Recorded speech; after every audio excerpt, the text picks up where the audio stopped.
ಬೆಳಿಗ್ಗೆ ಅದನ್ನು ಇದೇ ರೀತಿ ಒಂದು ನಾವು ರೀತಿ ಕಂಟಿನ್ಯೂ ಆಗಲೇನೋ ಅಂತ ತಾವೆಲ್ಲ ಕಾರ್ಯಕ್ರಮ ಮಾಡ್ಕೊಂಡಿದ್ರಿ. ಈಗ ಕಾರ್ಯಕ್ರಮಕ್ಕೆ ನಾನು ಕರೆದಿರೋದಕ್ಕೆ, ಕಾರ್ಯಕ್ರಮ ಆಯೋಜನೆ ಮಾಡೋದಕ್ಕೆ ನಮಗೆಲ್ಲ ಒಂದು ವಂದನೆಗಳನ್ನು ಸಲ್ಲಿಸಲು ಮಾತನ್ನು. ಎಲ್ಲರಿಗೂ ನಮಸ್ಕಾರ.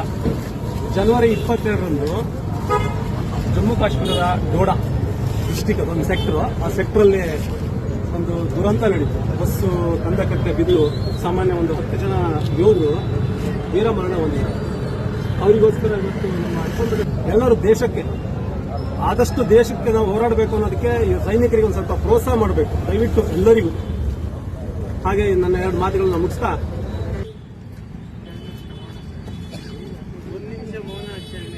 ಎಲ್ಲರೂ ಚಪ್ಪಲ್